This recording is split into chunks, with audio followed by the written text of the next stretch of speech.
الحمد لله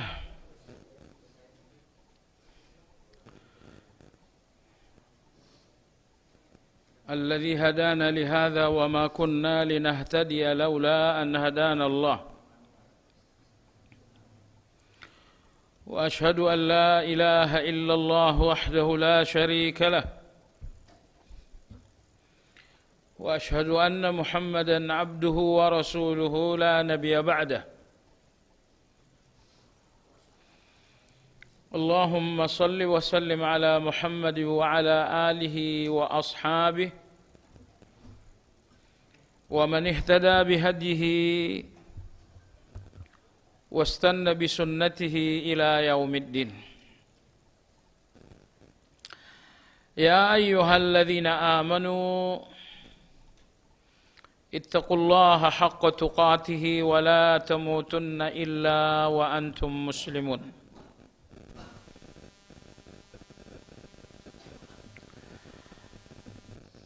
kaum muslimin rahimakumullah.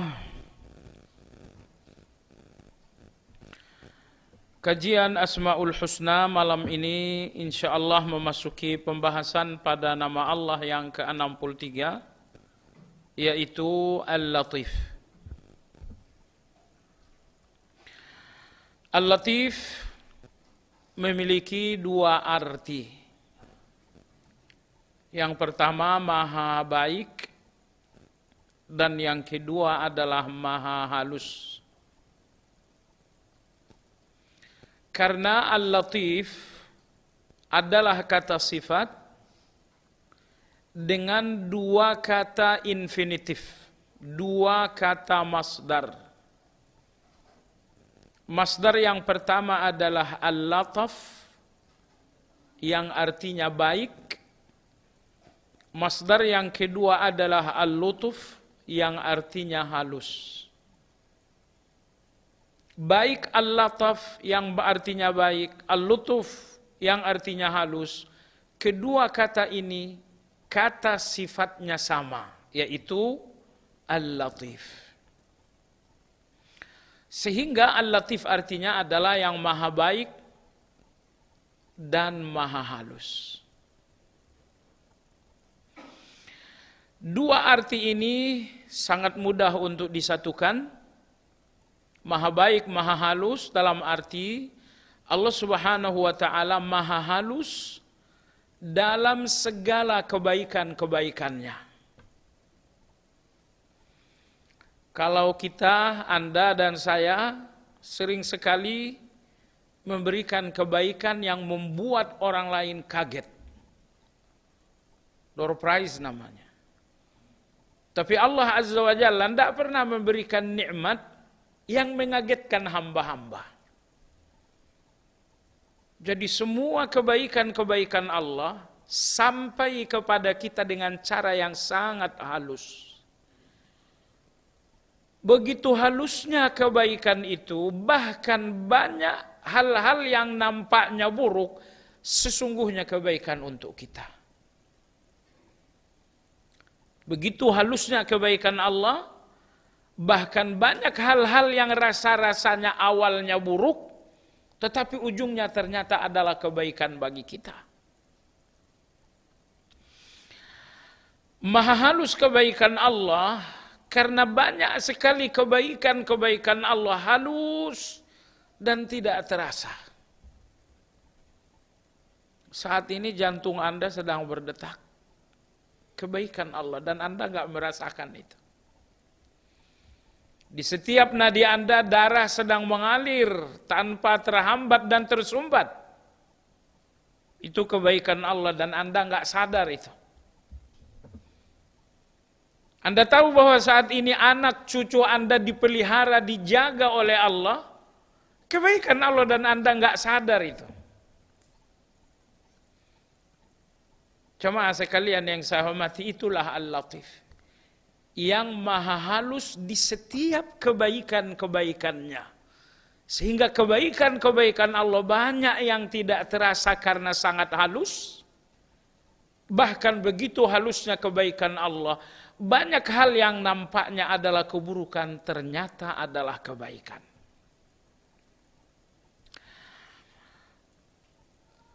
Di antara nabi yang menyebutkan nama Al-Latif adalah Yusuf alaihi salam. Setelah akhirnya Nabi Yusuf alaihi salam diangkat menjadi seorang menteri, kemudian ia meminta agar orang tuanya datang ke Mesir. Anda mungkin bertanya, kenapa menteri Yusuf tidak jemput langsung orang tua? Tapi dia hanya meminta saudara-saudaranya agar membawa kedua orang tuanya ke Mesir tanpa menjemput secara langsung. Jawabannya karena kekuasaan adalah amanah yang akan terganggu kalau sampai Nabi Yusuf secara langsung menjemput orang tuanya. Menjemput orang tua satu maslahat yang terbatas pada orang tua. Tetapi amanah kekuasaan adalah satu maslahat untuk semua orang yang berada di wilayah kekuasaan Mesir. Tentu hitung-hitungan maslahatnya Nabi Yusuf harus mendahulukan maslahat yang besar walau dengan mengorbankan maslahat yang sempit dan terbatas. Intinya datanglah Nabi Yakub alaihi salam, bertemulah dengan ananda Yusuf setelah terpisah 40 tahun. Ketika itu Nabi Yusuf alaihi salam mengatakan, "Inna Rabbi latiful lima yasha." Sesungguhnya Allah Subhanahu wa taala maha halus dengan segala kehendak-kehendaknya. Coba renungkan ayat ini. Sesungguhnya Rabbku maha halus dengan segala kehendak-kehendaknya. Banyak kehendak Allah dalam perjalanan Yusuf alaihi salam yang secara lahiriah adalah keburukan. Dari satu keburukan menuju keburukan kedua, menuju keburukan ketiga, tapi mata rantai keburukan-keburukan itu berujung pada Nabi Yusuf menjadi seorang penguasa. Ketika Nabi Yusuf alaihi salam diambil oleh saudara-saudaranya dengan cara makar dari ayahanda mereka Yakub alaihi salam. Mereka bawa untuk menggembala, lalu kemudian dijebloskan ke dalam lubang. Ini satu keburukan. Tiba-tiba lewatlah pedagang-pedagang di lokasi lubang di mana Nabi Yusuf alaihi salam dibuang. Mereka bermaksud mengambil air, ternyata mereka menemukan Yusuf alaihi salam. Kemudian mereka menjual Nabi Yusuf di pasar budak. Ini keburukan yang kedua. Dari pasar budak, Nabi Yusuf alaihi salam dibeli oleh seorang penguasa Mesir. Nampaknya ini adalah satu kebaikan bagi Nabi Yusuf, tapi seiring dengan usia Yusuf yang bertambah dan dia semakin dewasa, maka terjadilah fitnah bahwa Nabi Yusuf dituduh melakukan perbuatan tak senonoh dengan istri sang tuan rumah. Akhirnya tidak lama Nabi Yusuf menikmati rumah mewah ini, karena dari rumah mewah inilah Nabi Yusuf kemudian masuk dalam penjara. Di dalam penjara Nabi Yusuf alaihi salam mendekam hampir 9 tahun. Tapi ujungnya dia keluar juga. Dalam hikayat Israiliyat, Nabi Yusuf bertanya kepada Allah, "Ya Allah, kenapa lama sekali saya di penjara?" Allah menjawab, "Wahai Yusuf, bukankah kamu sendiri yang minta penjara? Karena istri pembesar Mesir ini setiap hari menggoda, membujuk Yusuf melakukan perbuatan keji. Ketika itu Nabi Yusuf berdoa, Rabbis sijinu ahabbu ilayya mimma yada'unani ilayh. Wa illa tasrif anni kaidahunna asbu ilayhinna wa akum minal jahilin." Ya Allah, kalau setiap hari digoda, penjara lebih aku sukai daripada kebebasan tapi terus dalam godaan. Berikan aku penjara. Yusuf, bukannya kamu minta penjara? Bukan jamaah, Allah berfirman, seandainya engkau minta dijauhkan dari godaan, akan kujauhkan. Tapi yang kau minta supaya kau dijauhkan dari godaan dengan pintu penjara, itu yang aku berikan kepadamu. Cuma sekalian hati-hati dengan doa Anda ya.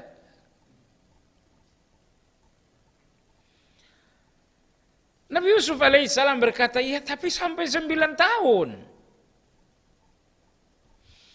Nah jemaah sekalian, Nabi Yusuf mendekam 9 tahun karena titip nasib yang salah. Anda tahu 2 orang satu sel dengan Nabi Yusuf, dua-duanya bermimpi. Yang satu bermimpi membawa nampan lalu disambar oleh elang, yang satu bermimpi memeras anggur untuk sang majikan. Nabi Yusuf mentakwilkan dan menafsirkan mimpi ini. Kamu yang membawa makanan disambar oleh elang, kamu akan dihukum mati. Adapun kamu yang memeras anggur, kamu akan keluar penjara dalam beberapa hari lagi dan akan kembali kepada pekerjaan semula, yaitu pelayan raja. Ketika yang bermimpi, ketika yang akan keluar untuk menjadi kembali pelayan raja, saat akan keluar Nabi Yusuf titip nasib. Yusuf mengatakan, qala dzkurni inda rabbik fa'ansahu asyaitanu dzikra rabbih falabitha fis sijni bid'a sinin. Ketika kawannya akan bebas, Yusuf mengatakan, kamu akan kembali bekerja menjadi pelayan raja. Udhkurni inda rabbik. Nanti saat melayani raja, sebut-sebutlah nama saya di samping raja. Supaya saya bebas. Fa'ansahu syaitanu dzikra rabbih. 9 tahun laki-laki ini bebas dan kembali pelayan raja, tapi dia lupa bahwa Yusuf pernah titip nasib. Falabitha fis sijni bid'a sinin, maka Yusuf alaihi salam pun tinggal di penjara selama bertahun-tahun, artinya hampir 9 tahun. Ulama kita mengatakan, seandainya Nabi Yusuf tidak titipkan nasibnya kepada manusia, Nabi Yusuf akan keluar lebih cepat dari orang tersebut. Tapi Nabi Yusuf menyandarkan nasib kepada laki-laki yang akan bebas itu. Beliau mengatakan, sebut-sebutlah nama saya di depan raja biar saya bebas. Oh jemaah sekalian, pelajaran sangat berharga. Sesulit apapun hidup Anda, tidak usah sandarkan kesulitan itu kepada manusia. Menyandarkan kesulitan kepada manusia hanya akan membuat kesulitan Anda semakin panjang. Inilah Yusuf alaihi salam. Beliau mencoba menyandarkan kesulitannya kepada seorang teman satu selnya.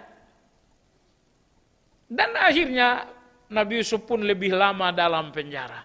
Seandainya Nabi Yusuf waktu itu tidak perlu titipkan nasib, sandarkan nasib kepada kawannya. Tapi Nabi Yusuf menyandarkan nasibnya kepada Allah Azza wa Jalla. Niscaya Yusuf alaihissalam akan bebas lebih cepat dari orang tersebut. Jadi hati-hati jemaah sekalian.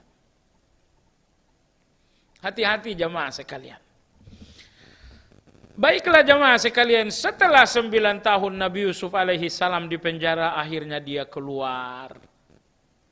Dia tidak keluar untuk menjadi pelayan raja, tapi dia keluar untuk menjadi seorang menteri. Nah, ini pelajaran pula bagi Anda.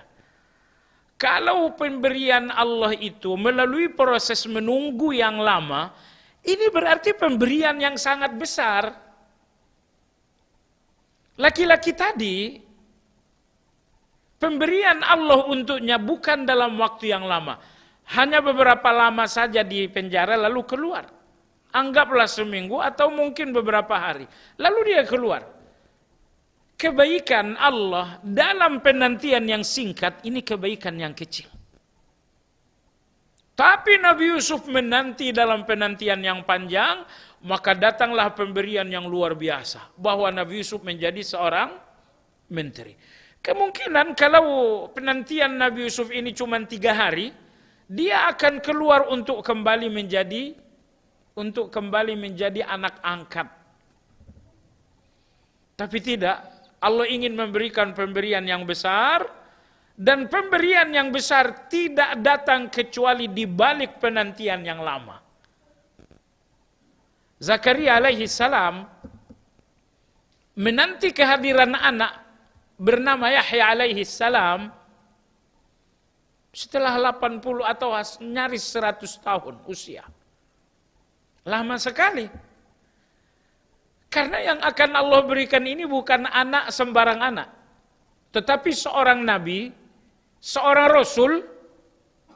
Ini pemberian luar biasa. Ini emas yang sangat berharga. Makanya Allah berikan Zakaria setelah penantian yang sangat lama. Ibrahim alaihi salam setelah menikah dengan Sarah tidak langsung punya anak. Hampir 80 tahun dalam pernikahan barulah lahir anak. Kenapa? Pemberian yang datang dalam penantian yang lama ini pemberian yang besar.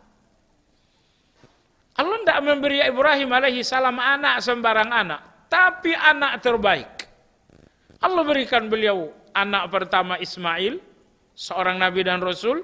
Anak kedua Ishak, seorang nabi dan rasul. Maka jamaah sekalian, Anda tidak boleh berputus asa dengan penantian yang lama. Kenalilah keputusan Allah. Kenalilah kebijakan Allah. Kebijakan Allah bahwa pemberian-pemberian besar Allah tidak datang dalam waktu yang singkat, tapi datang dalam waktu yang lama. Oh, saya maunya cepat. Khuliqal insanu min ajal.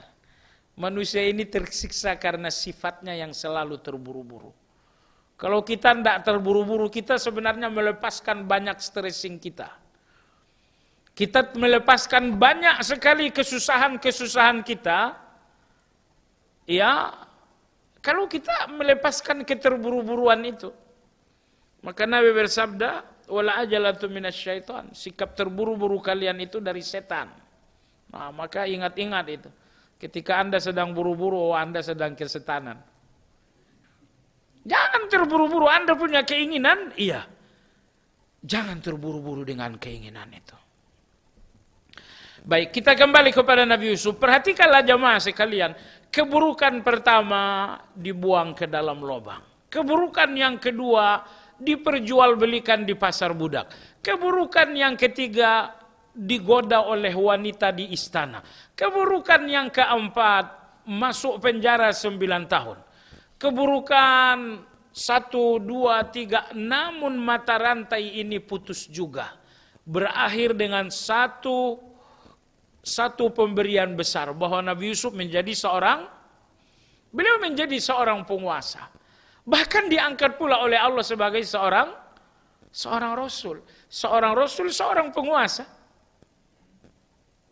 Maka Nabi Yusuf mengatakan, Inna Rabbi latiful lima yasha. Sesungguhnya Allah maha halus dengan kehendaknya. Ketika dijatuhkan dalam lubang, nampaknya adalah keburukan. Tapi ini kehendak halus dari satu perjalanan menuju istana. Kemudian diperjualbelikan di pasar budak.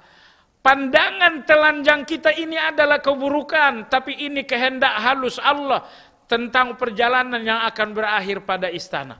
Di dalam penjara, godaan wanita. Maka jamaah sekalian, begitu halusnya kebaikan Allah, sehingga banyak keburukan yang lahiriahnya memang buruk, tetapi justru keburukan ini adalah perjalanan menuju kebaikan yang sangat luar biasa. Itu yang terjadi terhadap Nabi Yusuf. Inilah Al-Latif. Al-Latif maha baik, Al-Latif juga maha halus.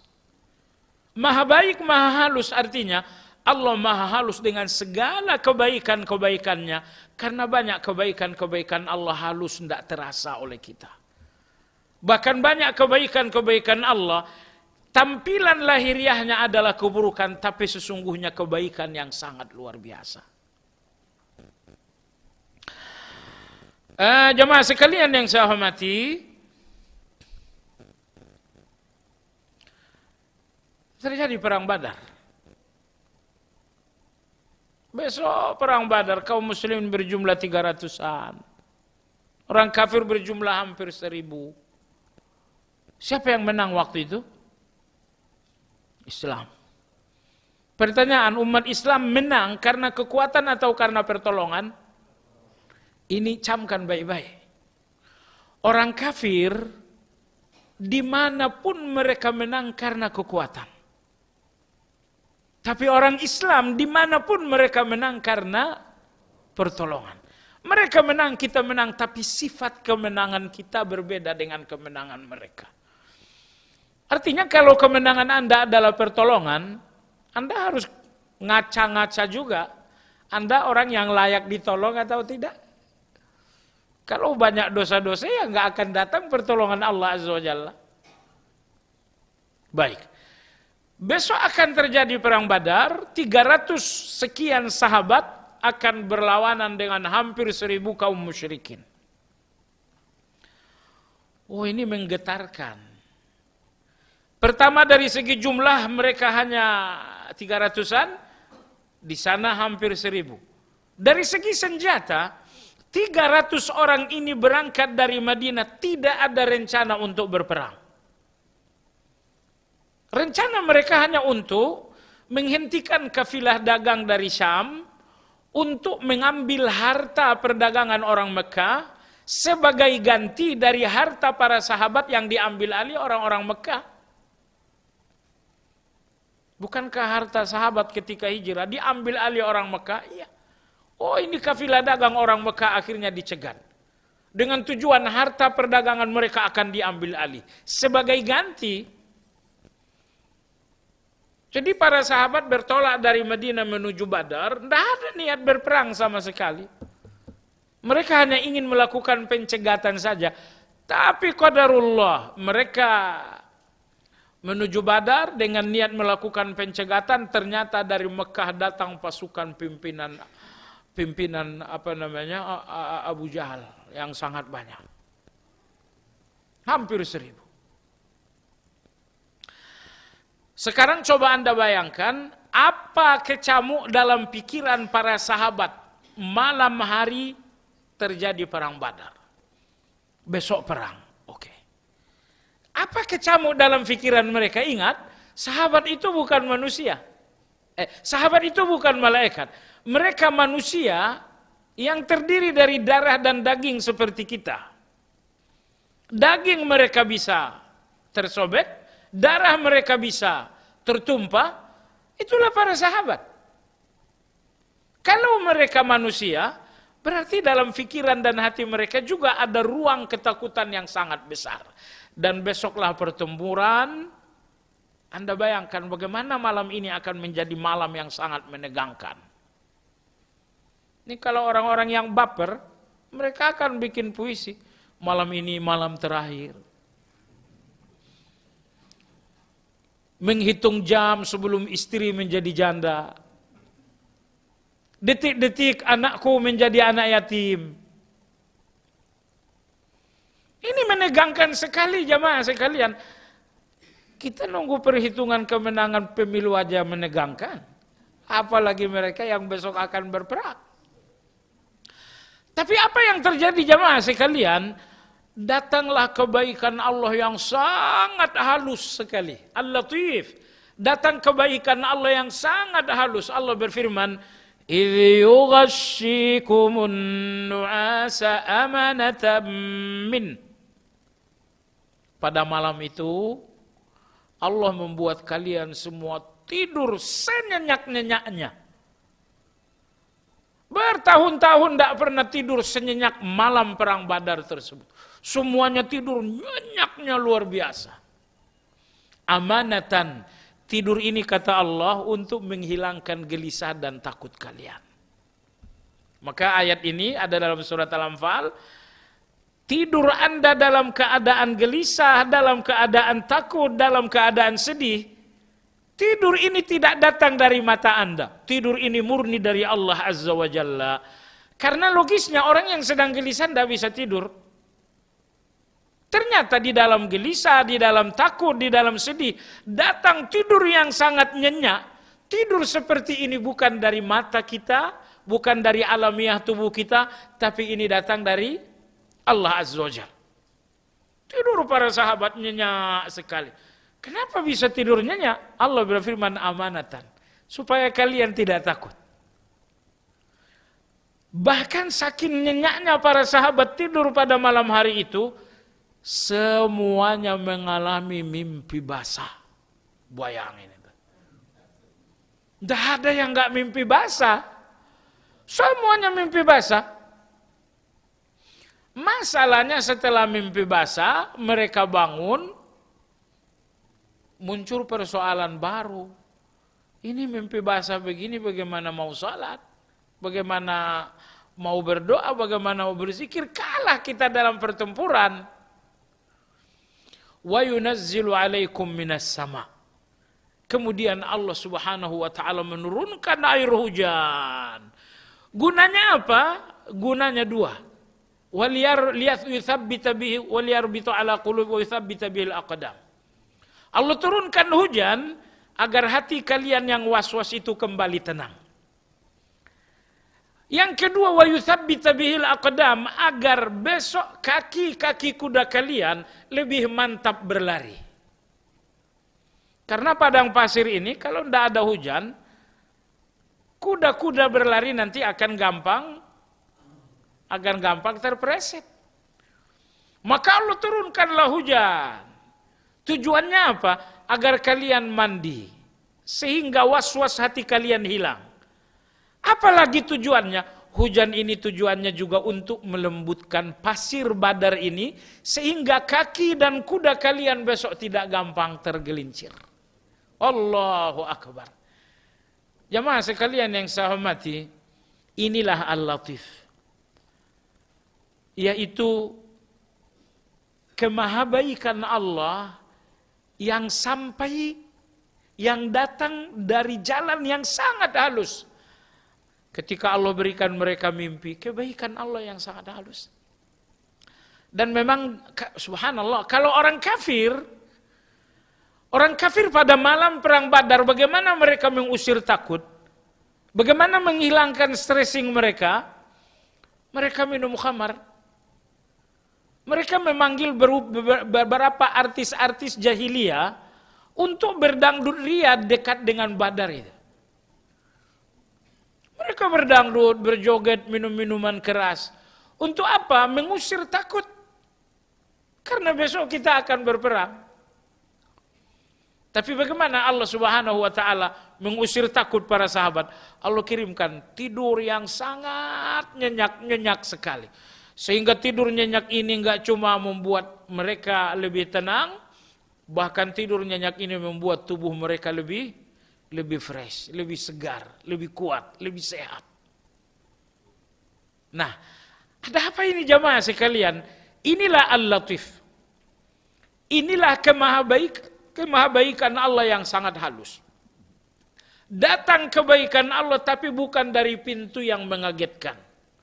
Anda dan saya saja yang suka mengagetkan orang dengan pemberian. Sementara Allah Azza wa Jalla, pemberian Allah, nikmat-nikmat Allah, selalu Allah berikan dengan cara yang sangat halus. Baiklah jamaah sekalian, jadi itulah tadi dua arti dari Al-Latif. Al-Latif adalah kata sifat dari Al-Lataf yang artinya baik. Al-Latif juga kata sifat dari Al-Lutuf yang artinya adalah halus. Sehingga Al-Latif diartikan maha baik lagi maha halus. Maha baik ataupun maha lembut, enggak jadi soal. Karena baik itu lembut, lembut itu adalah baik. Udah masuk waktu mandi? Baik jamaah sekalian yang saya hormati. Sebetulnya kajian Asmaul Husna ini jamaah sekalian, kalau kajian sekedar pemahaman itu gampang. Di mana tantangannya? Bukan susah tentunya, tantangannya di mana? Bagaimana Anda menurunkan nama Allah dalam kehidupan Anda? Misalnya malam ini kita belajar Al-Latif, betapa Allah maha halus dengan segala kebaikan-kebaikannya. Atau betapa kebaikan Allah sangat halus dalam perjalanan hidup kita.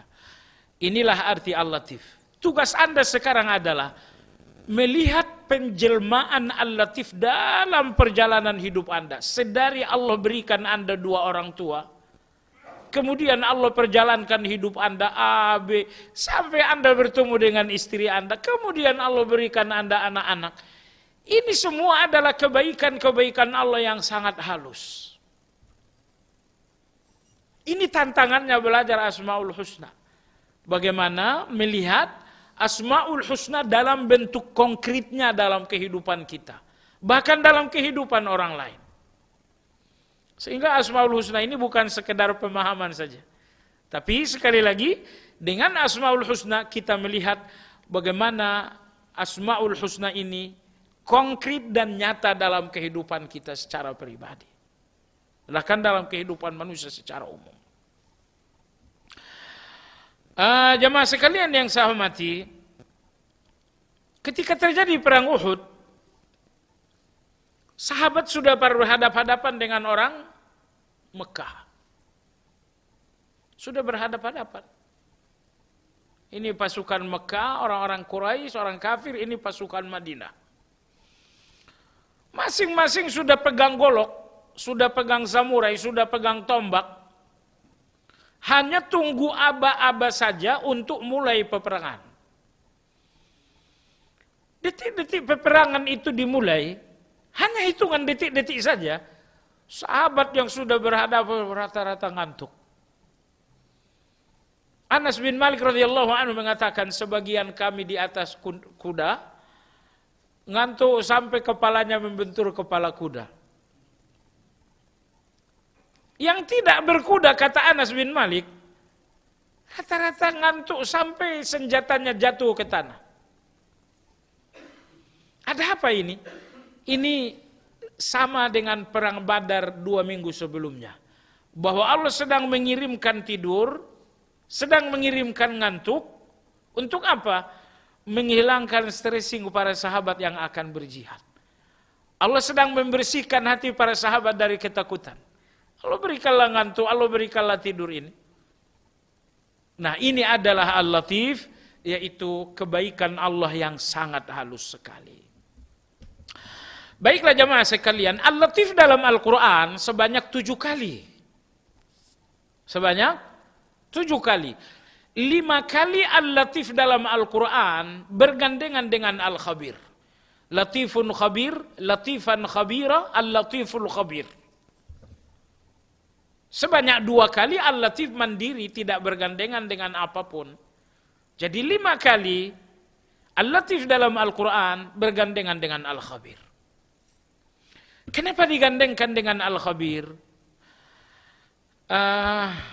Anda masih ingat sebelum Corona kita bahas Al-Khabir? Udah nggak ingat kan? Al-Khabir jamaah sekalian, Allah Maha Tahu. Allah Maha Tahu. Apa bedanya dengan Al-Alim? Allah Maha Tahu juga. Oke. Anda tahu saya, nama saya Fulan, tinggal saya di Cibubur, asli daerah saya A, istri saya berapa, anak saya berapa. Apa yang Anda tahu tentang saya secara lahiriah itu dinamakan alim. Tapi kalau sampai Anda tahu apa yang ada dalam pikiran saya, kesusahan apa yang sedang menggerogoti pikiran ini, atau kebahagiaan apa yang sedang menyala-nyala dalam hati saya, kalau Anda sampai tahu apa yang ada dalam lipatan-lipatan hati saya, itu dinamakan khabir. Jadi Al-Alim, Allah Maha mengetahui secara umum. Kalau Al-Khabir, Allah Subhanahu wa Ta'ala Maha mengetahui di balik yang umum itu. Anda lihat, Anda mengetahui lahiriah saya itu alim.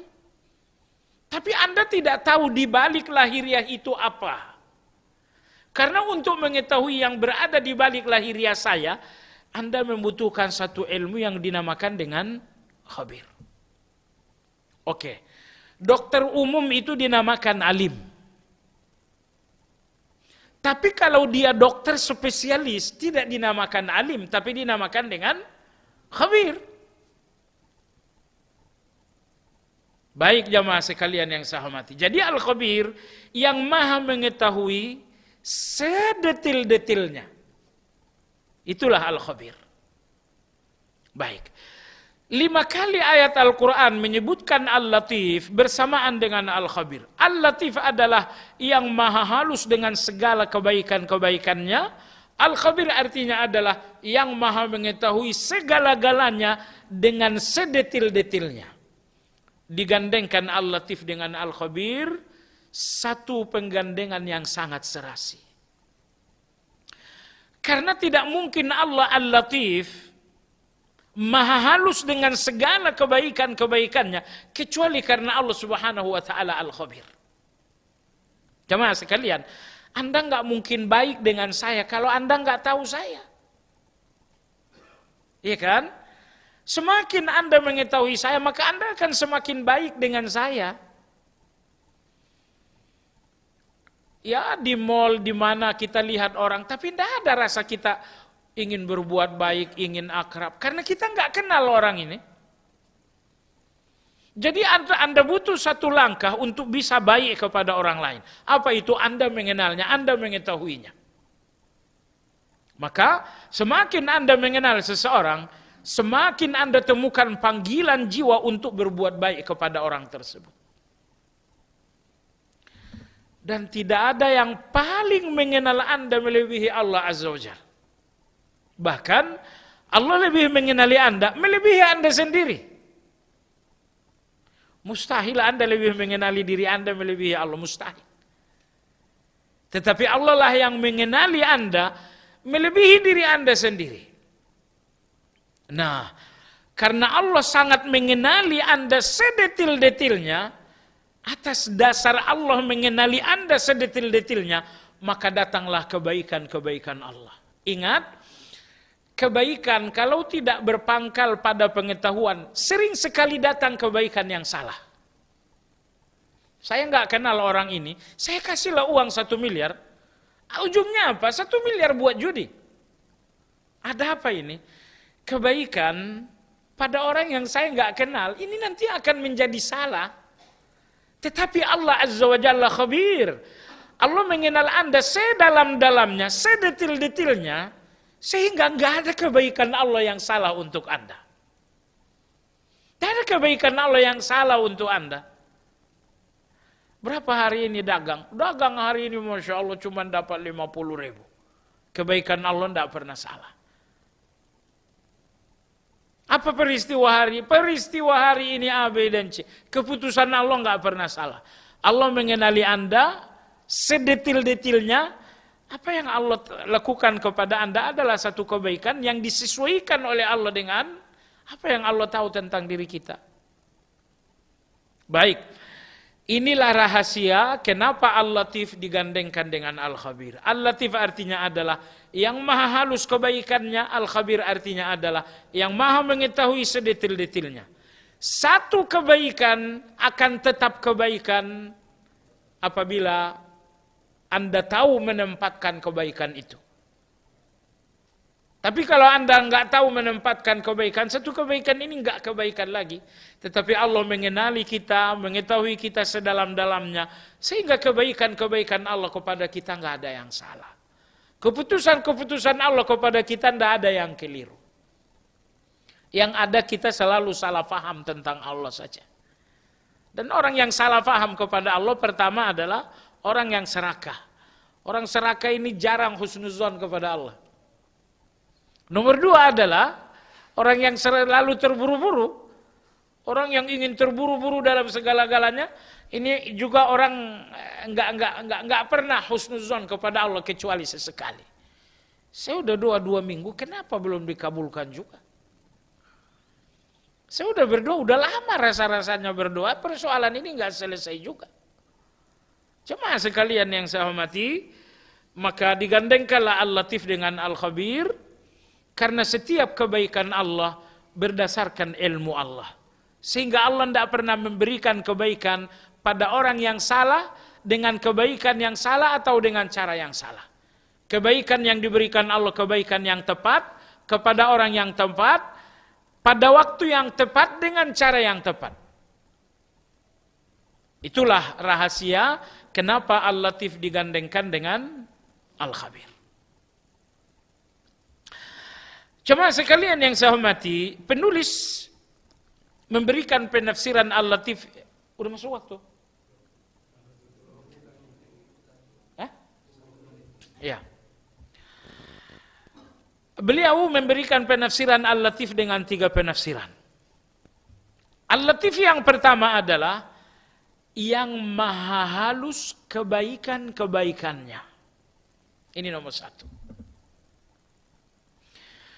Penafsiran Al-Latif yang kedua adalah yang maha halus ilmunya. Maha halus kebaikannya. Nomor 2 adalah maha halus ilmunya. Sehingga sebesar debu pun maslahat untuk Anda Allah tahu.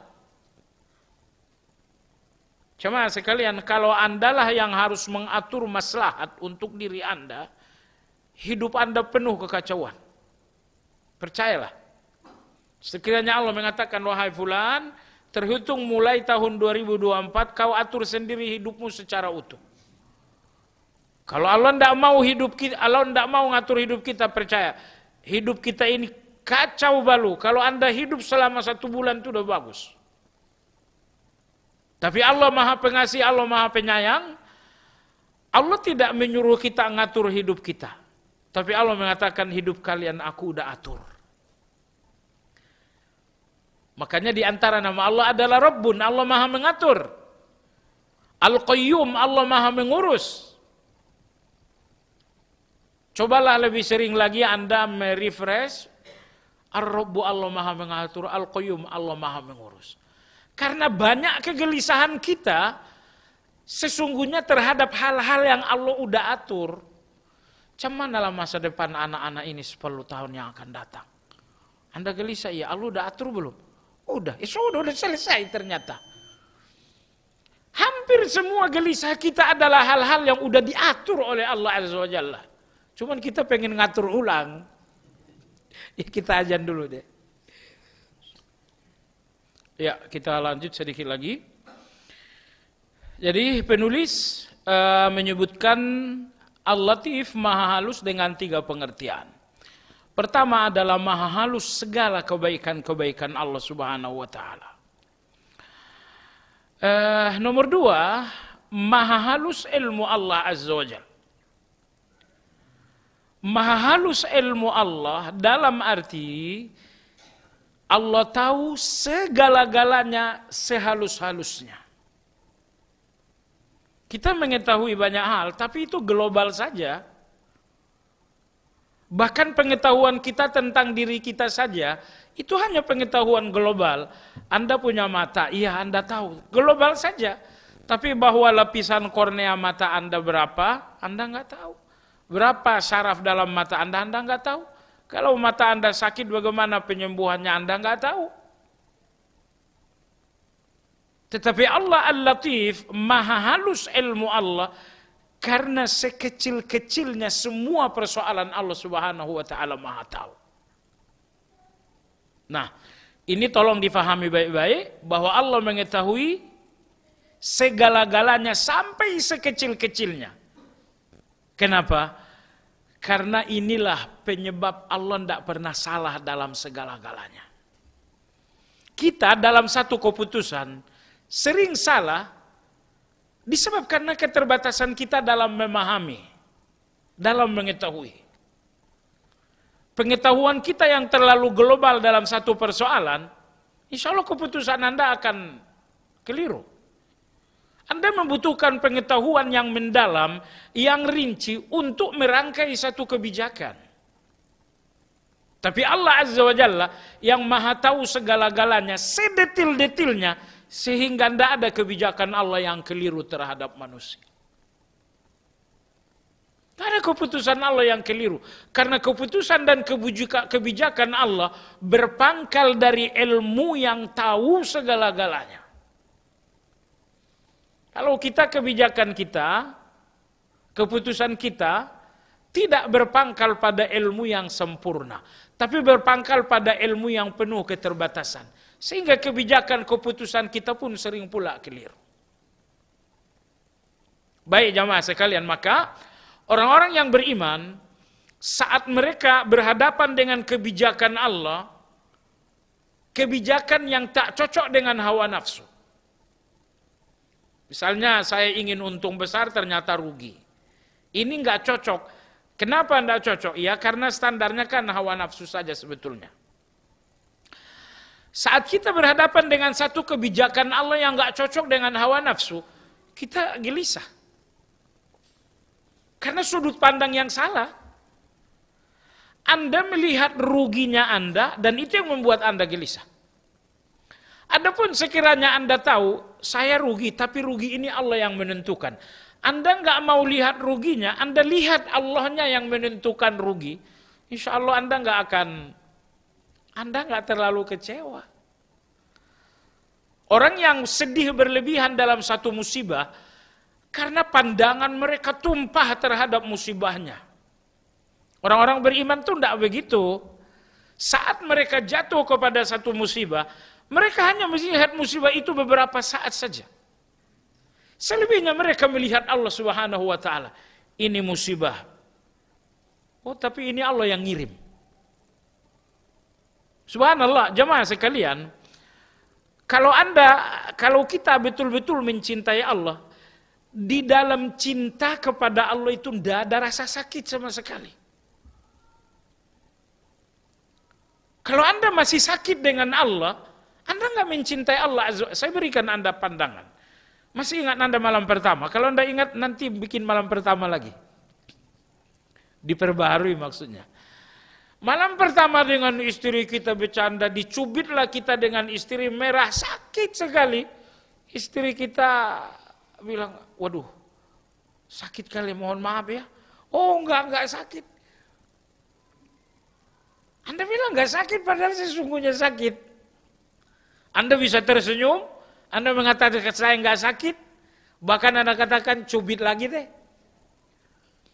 Ada apa ini jemaah sekalian? Inilah cinta. Cinta itu membuat Anda enggak sakit. Orang-orang yang beriman, semua musibah Allah Subhanahu wa taala hanya cubitan-cubitan. Ya, sakit iya kalau lihat cubitannya sakit, tapi lihat oh ini Allah yang nyubit dalam tanda kutip, akhirnya tidak ada sakit lagi sama sekali. Baik jemaah sekalian, Al-Latif maha halus ilmu Allah sehingga keputusan Allah, kebijakan Allah tidak ada yang salah. Mungkin kita menangis ya, tapi tidak salah walaupun kita menangis. Baik. Maha halus Allah yang ketiga, apa itu maha halus zat Allah? Maha halus sifat Allah. Sehingga kita tidak mengetahui Allah itu secara detail. Ya, misalnya maha halus ilmu Allah. Karena ilmu Allah itu kita nggak tahu sedetail-detailnya. Maha halus kasih sayang Allah, iya. Karena kasih sayang Allah sedetail-detailnya kita tidak tahu. Maha halus zat Allah, maka kita pun tidak melihat zat Allah itu. Jadi inilah tiga pengertian maha halus. Maha halus kebaikan Allah, maha halus ilmu Allah, dan nomor tiga maha halus zat dan sifat Allah. Maha halus zat Allah sehingga kita nggak bisa lihat, maha halus sifat Allah karena semuanya sangat detail, semuanya sangat rinci, dan kita terbatas untuk memahami itu semuanya. Baik, insya Allah akan ada pertemuan kedua nama Allah Al-Latif ini. Malam ini sampai di sini. Ada waktu bertanya? Berapa menit lagi? Jelang komat? 4, baik. Bagi jamaah yang hendak bertanya dipersilakan.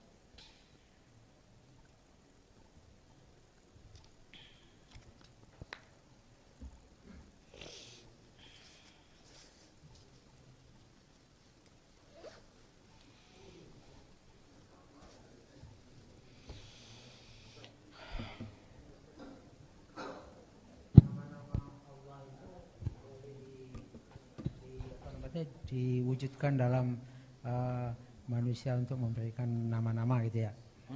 Artinya itu dibolehkan sejauh mana batasannya Ustaz? bolehkah kita memberikan nama-nama Allah kepada makhluk ini? Iya, iya. Boleh menamai anak, menamai orang lain dengan nama-nama Allah, ya. Dengan dua cara. Cara terbaik menggunakan Abdun, Abdul Latif, Abdul Rahman, Abdul Qadir. Menggunakan Abdun itu cara terbaik. Kenapa cara terbaik? Karena menamai itu artinya memberi citra. Kalau saya menamai anak saya misalnya Lindu, oh berarti saya pengen anak saya ini hebat. Nah, jadi dengan nama inilah kita memberikan citra. Dan tidak ada citra terbaik kepada semua manusia kecuali dia adalah hamba bagi Allah. Itu citra terbaik kita, bahwa kita adalah hamba Allah. Maka Abdul Rahman, kita sedang mencitrakan kehambaan. Abdul Qadir, Abdun artinya hamba, kita sedang mencitrakan kehambaan. Baik. Cara kedua menamai anak dengan nama Allah, jangan menggunakan Abdun, tidak menggunakan Abdun, tapi jangan menggunakan alif lam. Misalnya Anda namai anak dengan Rahim, jangan pakai alif lam, Ar-Rahim. Atau Anda namai anak Anda dengan Hamid, jangan dengan Al-Hamid. Siapa nama anak? Oh, anak saya namanya Hamid. Silakan, tapi jangan pakai al. Karena kalau ada tambahan alif lam ini dalam bahasa Arab dinamakan istighraq. Maka muncul arti maha. Hamid terpuji, Al-Hamid maha terpuji. Tentu itu terlalu berlebihan. Maha yang dibenarkan, Anda mahasiswa gitu kan. Atau misalnya Anda maha guru gitu. Tapi bahwa Anda maha baik, enggak. Kenapa Anda tidak maha baik? Karena Anda baik 4 hari, 3 hari lagi Anda udah enggak baik. Karena saya dan Anda, kebaikan kita sering terselang-selingi dengan keburukan, maka tidak ada manusia yang dinamakan maha baik. Ada manusia maha memberi? Enggak. Karena walaupun Anda seorang dermawan, kedermawanan Anda tetap saja terselang-selingi dengan kekikiran. Begitulah dua cara menamai anak atau menamai orang lain dengan nama Allah. Tambahkan Abdun, Abdul Hamid, Abdul Qadir, Abdul Latif. Atau kalau tidak mau Abdunnya, kalau begitu jangan pakai alif lam. Namanya Latif, namanya Hamid, namanya Rahim, namanya Hakim. Baik, ada pertanyaan lain? Sudah? Iya, demikian, mudah-mudahan bermanfaat. Kita sudahi dengan zikir kafaratul majlis.